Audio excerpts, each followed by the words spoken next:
In Module 11, you'll be able to find the lesson plan template. You should use it to create your final lesson.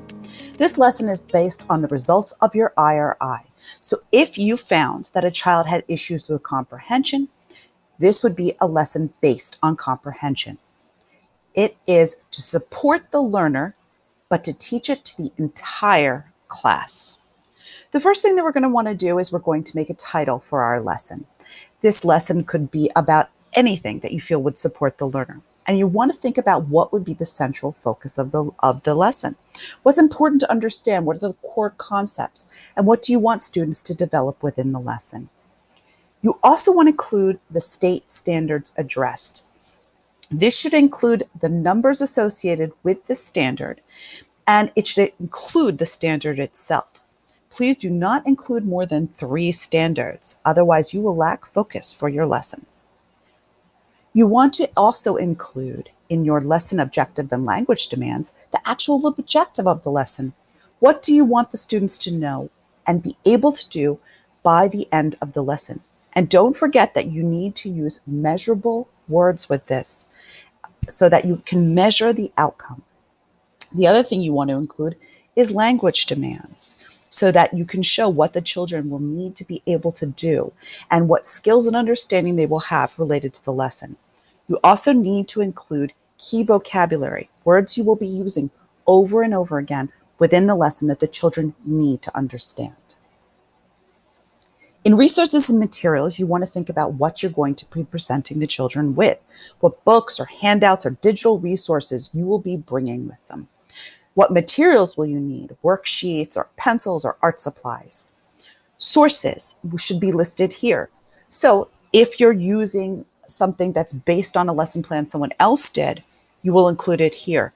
Make sure that this is your own original lesson.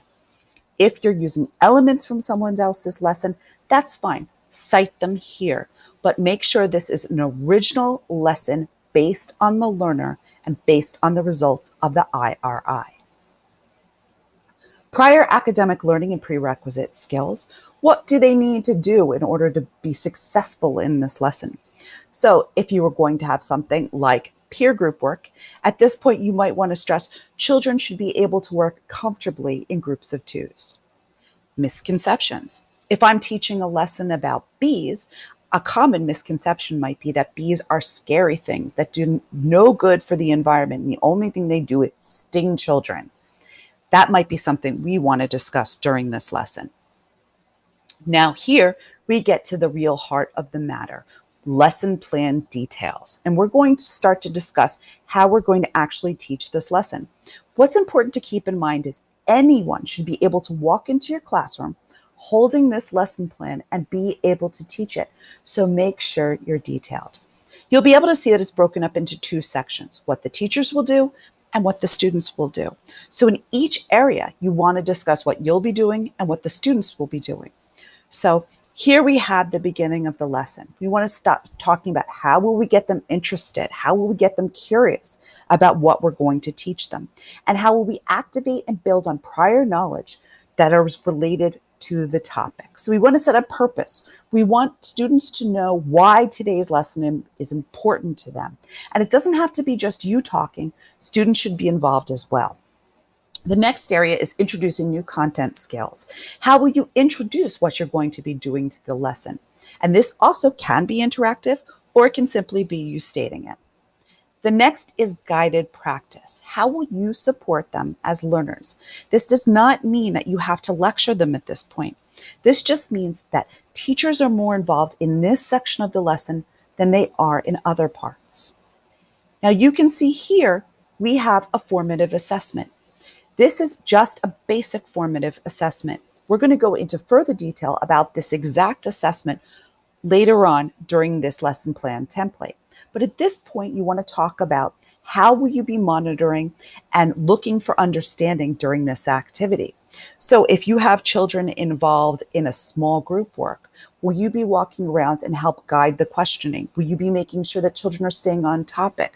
Will you be listening to what they're discussing to understand what's happening during the course of this part of the lesson? The next is independent practice. And that doesn't mean that students have to be all by themselves. They can be working in small groups, they can be working in large groups, or they can be working on their own. And at this point, you also want to say, how will you be monitoring it to make sure that you know that they're understanding what's going on during these activities? The final is the closing of the lesson. And how will you restate the key concept, extend ideas, and check for understanding?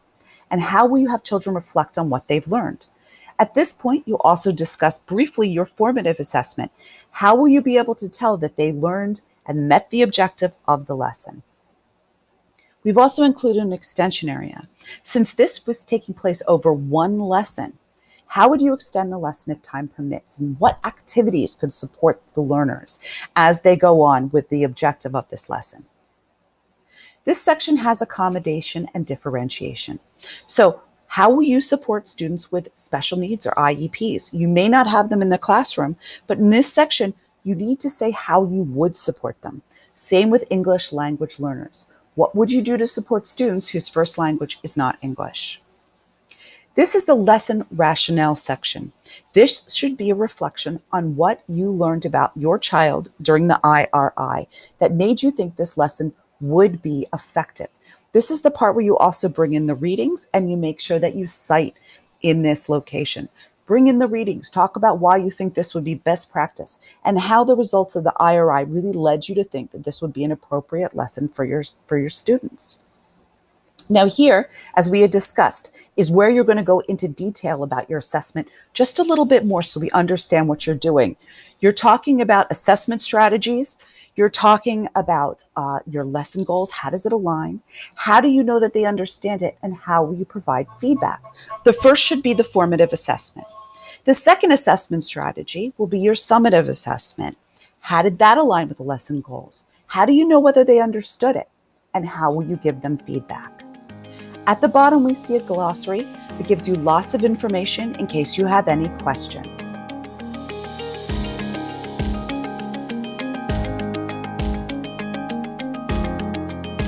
The first thing that I'm going to show you how to do is to submit your lesson plan case study.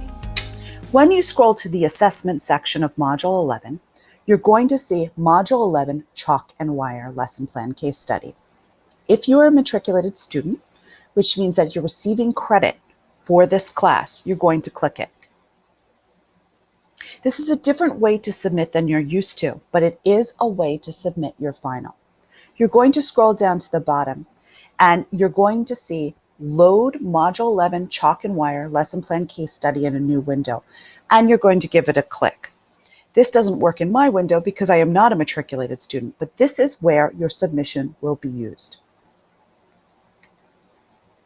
The second way that we submit materials for this is going to be through the lesson plan case study for non-matriculated and second submission for matriculated students. So even if you submit through Chalk and Wire and you're receiving a grade for this class, you must also click here and submit it. You'll click the Submit Assignment button and load the assignment. The reason that we make you do this is so that we can take it through the plagiarism checker. If you are not receiving credit for this class, this will be the place where you will be submitting it.